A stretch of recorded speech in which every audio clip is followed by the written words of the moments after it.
ಕೃಷಿ ವಿಶ್ವವಿದ್ಯಾನಿಲಯ ಬೆಂಗಳೂರು 2025 ಕೃಷಿ ಮೇಳವನ್ನ ನವೆಂಬರ್ 13ರಿಂದ 16ರವರೆಗೆ ಕೃಷಿ ವಿಶ್ವವಿದ್ಯಾನಿಲಯದ ಜಿಕೆವಿಕೆ ಆವರಣದಲ್ಲಿ ಹಮ್ಮಿಕೊಳ್ತಾ ಇದೆ. ಈ ಬಾರಿಯ ಘೋಷವಾಕ್ಯ ಸಮೃದ್ಧ ಕೃಷಿ ವಿಕಸಿತ ಭಾರತ, ನೆಲ ಜಲ ಬೆಳೆ ಎಂಬುದು.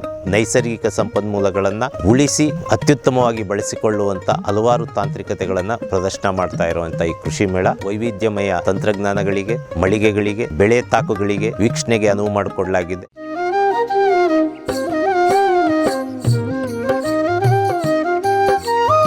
ನಮಸ್ಕಾರ, ನನ್ನ ಹೆಸರು ಡಾಕ್ಟರ್ ಡಿ ರಾಜಣ್ಣ ಅಂತೇಳಿ ಅಖಿಲ ಭಾರತ ಮಣ್ಣು ಸಂಧಿಪದಿ ಪೀಡೆಗಳ ಪ್ರಾಯೋಜನೆಯ ಮುಖ್ಯಸ್ಥನಾಗಿ ಕೆಲಸ ಮಾಡ್ತಾ ಇದ್ದೀನಿ.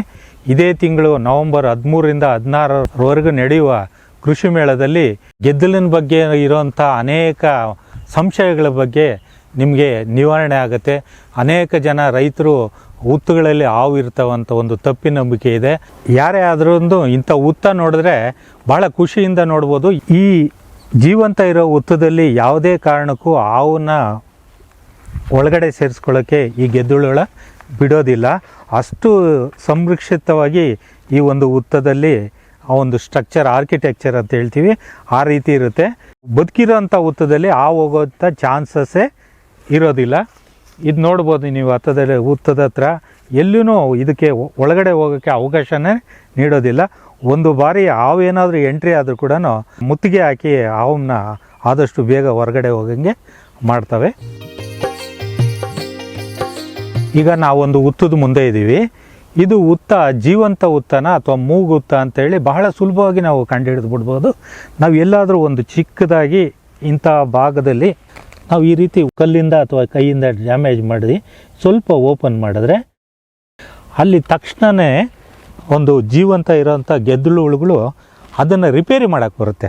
ಅವಕ್ಕೆ ನೋಡಿ 1 ನಿಮಿಷ ನಾವು ಕಾಯಬೇಕಾಗತ್ತೆ. 1 ನಿಮಿಷಕ್ಕಾದರೆ ಇಲ್ಲಿ ಓಪನ್ ಆಗಿದೆ, ಇಲ್ಲಿ ಗಾಳಿ ವೇರಿಯೇಷನ್ ಆಗಿದೆ, ಟೆಂಪ್ರೇಚರ್ ಒಳಗಡೆ ಇರೋಂಥ ಗೆದ್ದಲಿಗೆ ಸೆನ್ಸ್ ಆಗುತ್ತೆ. ಅವು ಇಲ್ಲಿ ರಿಪೇರಿ ಮಾಡೋದಕ್ಕೆ ಅಟೆಂಡ್ ಮಾಡೋಕ್ಕೆ ಬರ್ತವೆ. ಅವು ಬಂದಿದ್ದಾವಂದರೆ ಇದು ಒಂದು ಹುತ್ತ ಜೀವಂತ ಹುತ್ತ ಅಂತ ನಾವು ಭಾಳ ಸುಲಭವಾಗಿ ತಿಳ್ಕೊಬೋದು. ಇಲ್ಲಿ ನೋಡ್ಬೋದು ನೀವು ಗೆದ್ದಲುಗಳು ಯಾವ ರೀತಿ ಕೆಲಸ ಮಾಡ್ತಾಯಿದೆ ಅಂತ ನೀವು ನೋಡ್ಬೋದು. ನಾವು ನೋಡಿ ಭಾಳ ಆಶ್ಚರ್ಯ ಆಗುತ್ತೆ. ಇಲ್ಲಿ ನೋಡ್ಬೋದು, ಇಲ್ಲಿ ನಮ್ಮ ರಿಪೇರಿ ವರ್ಕು ನಡೀತಾ ಇದೆ. ಪ್ರಕೃತಿಯಲ್ಲೂ ಕೂಡ ಇದೇ ರೀತಿ ಒಂದು ಹುತ್ತನ ಕಟ್ಟುವಂಥದ್ದು. ಇಲ್ಲಿ ನಾವು 2 ರೀತಿಯಾದಂಥ ಒಂದು ಗೆದ್ದಲನ್ನು ನೋಡ್ಬೋದು. ಒಂದು ಸ್ವಲ್ಪ ದೊಡ್ಡದಿದೆ, ನಾರ್ಮಲ್ಗಿನ್ನ ದೊಡ್ಡದಾಗಿದೆ. ಆದರೆ ಅದರ ತಲೆ ಹತ್ರ ಬಾಯಿ ಮೂತಿ ಸ್ವಲ್ಪ ಉದ್ದ ಇದೆ. ಆ ಉದ್ದ ಇರೋದಕ್ಕೆ ನಾವು ಸೈನಿಕ ಗೆದ್ದಲುಳ ಅಂತ ಹೇಳ್ತೀವಿ. ಇನ್ನು ಬೇರೆವು ನಾರ್ಮಲ್ ಆಗಿರೋಂಥವು ಕೆಲಸಗಾರರು ಅಂತ ಹೇಳ್ತೀವಿ. ನೋಡಿ, ಅವು ಕೆಲಸ ಮಾಡ್ತಾ ಇದ್ದರೆ ಈ ಸೈನಿಕ ಹುಳ ಬೇರೆ ಯಾವುದಾದ್ರೂ ಶತ್ರುಗಳು ಈ ಇರುವೆಗಳು ಬಂದು ಅದನ್ನ ಎತ್ಕೊಂಡು ಹೋಗೋಕ್ಕೆ ಬರ್ತಾ ಇರ್ತವೆ. ಅದನ್ನು ರಕ್ಷಣೆ ಮಾಡೋವಂಥ ಕರ್ತವ್ಯ ಈ ಸೈನಿಕ ಹುಳ. ನೀವು ನೋಡ್ಬೋದು ಆ ಸೈನಿಕ ಹುಳ ಎಷ್ಟು ಆಕ್ಟಿವಾಗಿ ಕೆಲಸ ಮಾಡ್ತಾ ಇದ್ದಾವೆ ಅಂತೇಳಿ. ಆಮೇಲೆ ಈ ಕೆಲಸಗಾರರ ಒಂದು ಗೆದ್ದಲು ಯಾವ ರೀತಿ ಒಂದು ತೇವದ ಮಣ್ಣನ್ನು ತಂದು ಮೊದಲು ಹುಳ ಎಲ್ಲಿಗೆ ಮಣ್ಣು ಹಾಕಿತೋ ಇದು ಎಲ್ಲಿಗೆ ಕಂಟಿನ್ಯೂ ಮಾಡಬೇಕು ಅಂಥೇಳಿ ಎಷ್ಟು ಚೆನ್ನಾಗಿ ಒಂದು ಈ ಬಿಲ್ಡಿಂಗು ವರ್ಕ್ ನಡೀತಾ ಇದೆ ಅನ್ನೋದು ಈ ಪ್ರಕೃತಿಯಲ್ಲಿ ಇದೊಂದು ವಿಸ್ಮಯ.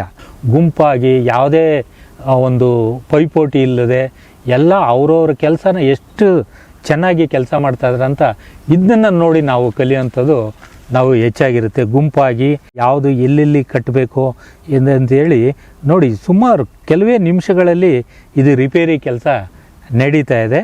ಹೊಸದು ಈ ರೀತಿಯೇ ಪ್ರಕೃತಿಯಲ್ಲಿ ಮಾಡೋವಂಥದ್ದು. ಸದ್ಯಕ್ಕೆ ಹೊರಗಡೆಯಿಂದ ಗಾಳಿ ನೇರವಾಗಿ ಬರ್ದಂಗೆ ಫಸ್ಟು ತಡೆಯುತ್ತೆ. ಇದು ಸುಮಾರು ಅಂದಾಜು ಇಷ್ಟು ಪೂರ್ತಿ ಕನ್ಸ್ಟ್ರಕ್ಟ್ ಮಾಡೋಕ್ಕೆ ಒಂದು 20 ನಿಮಿಷ ಟೈಮ್ ತಗೊಳುತ್ತೆ. 20 ನಿಮಿಷದಲ್ಲಿ ಇದು ಪೂರ್ತಿ ಕ್ಲೋಸ್ ಮಾಡುತ್ತೆ. ಸುಮಾರು 20 ನಿಮಿಷದಲ್ಲಿ ಈ ಪೂರ್ತಿ ಪ್ರದೇಶನ ಒಂದು ಗೆದ್ದಲುಳ ಮುಚ್ಕೊಂಡು ಈಗ ರಕ್ಷಣೆ ಮಾಡ್ಕೊಂಡಿದ್ದಾವೆ. ಇದರಿಂದ ನಮಗೆ ಗೊತ್ತಾಗುತ್ತೆ ನಮಗೆ ಈ ಗೆದ್ದಲುಳನ ಕಾರ್ಯದಕ್ಷತೆ, ಇದು ಎಷ್ಟು ಶ್ರಮ ವಹಿಸಿ ಮುತುವರ್ಜಿಯಿಂದ ಬೇಗ ಕಡಿಮೆ ಸಮಯದಲ್ಲಿ ಈ ಹುತ್ತನ ಹೆಂಗೆ ರಕ್ಷಣೆ ಮಾಡ್ಕೊಳ್ಳುತ್ತೆ ಅನ್ನೋದಕ್ಕೆ ಇದು ಉತ್ತಮವಾದಂಥ ಒಂದು ಉದಾಹರಣೆ.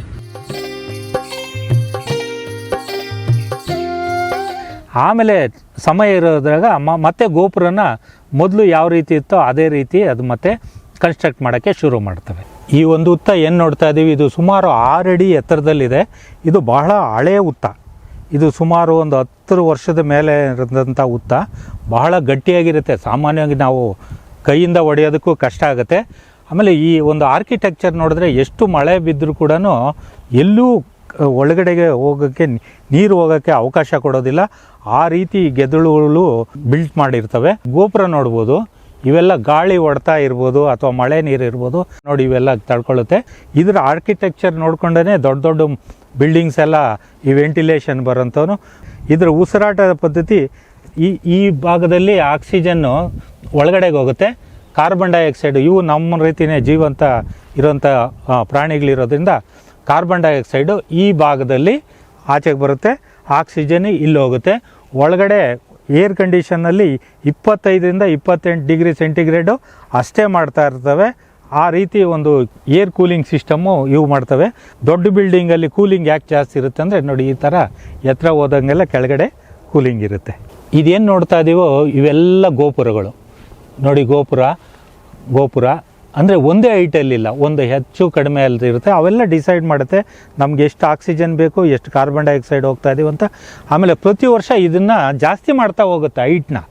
ಹೈಟ್ ಮಾಡುವಾಗ ಇದನ್ನ ಕರಗಿಸಿದ್ಮೇಲೆ ಮತ್ತೆ ಇನ್ನು ಎತ್ತರನ ಬೆಳೆಸ್ಕೊಂಡು ಹೋಗ್ತಾ ಇರುತ್ತೆ. ಮಣ್ಣನ್ನ ಒಳಗಡೆಯಿಂದನೇ ತಂದು ಅದರ ಒಂದು ಸಲೈವ ಅಂತ ಹೇಳಿ ಬರ್ತಾರೆ, ಅದನ್ನು ಮಿಕ್ಸ್ ಮಾಡಿ ಇದು ಸಿಮೆಂಟ್ಗಿನ್ನ ಗಟ್ಟಿಯಾದಂಥ ಮಣ್ಣನ್ನು ಇದು ತಯಾರು ಮಾಡಿ ಅಷ್ಟು ಚೆನ್ನಾಗಿ ಈ ಒಂದು ಹುತ್ತನ್ನು ಕಟ್ಟುತ್ತೆ. ಆಮೇಲೆ ಹುತ್ತದಲ್ಲಿ ರಾಜ ರಾಣಿಗೆ ಎರಡಕ್ಕೆ ಕಣ್ಣಿರುತ್ತೆ. ಇನ್ನು ಕೆಲಸಗಾರರು ಇರ್ಬೋದು, ಸೈನಿಕರು ಇರ್ಬೋದು, ಯಾವುದಕ್ಕೂ ಕಣ್ಣಿಲ್ಲ. ಎಲ್ಲ ಕುರುಡ ಒಂದು ಕೀಟಗಳು ಮಣ್ಣು ಒಳಗಡೆನೇ ಇರೋದ್ರಿಂದ ಅವು ಬರೀ ಆಂಟೆನ ಸೆನ್ಸ್ ಮಾಡಿಕೊಂಡು 2 ಕಿಲೋಮೀಟ್ರಲ್ಲಿ ಎಲ್ಲಿ ಆಹಾರ ಇದೆ, ಯಾವ ದಿಕ್ಕಲ್ಲಿದೆ ಅಂಥೇಳಿ ಇಲ್ಲಿಂದಾನೇ ಸೆನ್ಸ್ ಮಾಡಿ ಯಾವ ಮನೆಯಲ್ಲಿ ಪ್ಲೇವುಡ್ ಶೀಟ್ ಹಾಕಿ ಮನೆ ಕಟ್ಟಿದ್ದಾರೆ ಅಲ್ಲಿ ವೀಕ್ ಆಗಿರೋ ಅನ್ನೋ ಕಡೆ ಇಲ್ಲೇ ಸೆನ್ಸ್ ಆಗಿ ಇವು ದಾರಿ ಹಿಡ್ಕೊಂಡು ಹೋಗಿ ಅಲ್ಲಿಂದ ತಂದುಬಿಡ್ತವೆ. ಇವು ಬೆಳೆಗಳಿಗೆ ಸಮಸ್ಯೆ ಕಡಿಮೆ.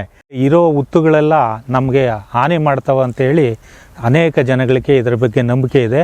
ಆದರೆ ಮನೆಗೆ ಹಾನಿ ಮಾಡಿದಾಗ ಮಾತ್ರ ಇದು ನಮಗೆ ಪೀಡೆಯಾಗಿ ಆಗುತ್ತೆ. ಇನ್ನು ಪರಿಸರದಲ್ಲಿ ಇವ್ರ ಅವಶ್ಯಕತೆ ಗೆದ್ದಲು ಬೇಕೇ ಬೇಕಾಗುತ್ತೆ. ಇದನ್ನೆಲ್ಲ ನಮ್ಮ ನವೆಂಬರ್ 13ರಿಂದ 16ವರೆಗೂ ನಡೆಯುವಂಥ ಈ ವರ್ಷದ ಕೃಷಿ ಮೇಳದಲ್ಲಿ ಸಂಪೂರ್ಣ ಮಾಹಿತಿಯನ್ನು ರೈತರು ನಮ್ಮ ಒಂದು ಮಳಿಗೆಗೆ ಭೇಟಿ ನೀಡಿದಾಗ ತಮಗೆ ಇದರ ಬಗ್ಗೆ ಪೂರ್ತಿ ಜ್ಞಾನವನ್ನು ನಾವು ತಿಳಿಸ್ಕೊಡೋದಕ್ಕೆ ಬಯಸ್ತೀವಿ. ಆದ್ದರಿಂದ ಹೆಚ್ಚಿನ ರೈತರು ಈ ಒಂದು ಪ್ರಯೋಜನೆಯನ್ನು ಪಡ್ಕೋಬೇಕಂತೇಳಿ ಈ ಕೃಷಿ ಮೇಳಕ್ಕೆ ಹಾರ್ದಿಕವಾಗಿ ಸ್ವಾಗತವನ್ನು ಬಯಸ್ತೀವಿ.